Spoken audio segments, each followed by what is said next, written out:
صدر ذی احتشام اور معزز سامعین کرام اور میرے معزز اساتذہ کرام، السلام علیکم۔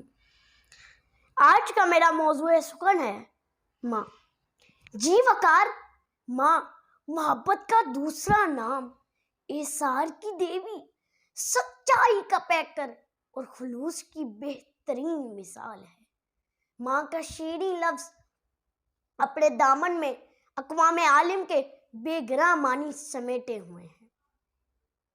جناب والا، آپ جانتے ہیں کہ ماؤں کے پیروں تلے جنت ہے، مگر آج میں آپ کی توجہ اس بات کی طرف کروانا چاہتا ہوں کہ یہ انعام خالق کائنات نے ماں کو کن خدمات کے صلے میں دیا۔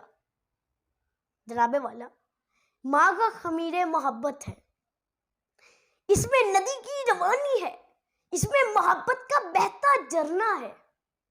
ماں محسوس ہوتی ہے جب بیزار ہوتا ہوں، زمانے بھر کی الجھن سے، اپنوں کی عداوت سے، سورج کی تمازت سے۔ جناب والا، ماں محسوس ہوتی ہے جب نظر کے سامنے آ جائے، جیسے کسی پھول کی مانند۔ ماں محسوس ہوتی ہے جب ماں کا لفظ پکارتا ہوں، جیسے ماں کا لفظ پکارتے ہی ہر غم کا علاج ہو جائے۔ حج کی سعادت اس لفظ میں قرآن کی تلاوت ہے۔ جناب والا، میں اپنی تقریر کے اختتام پہ اس شعر کو آپ کو سنانا چاہوں گا۔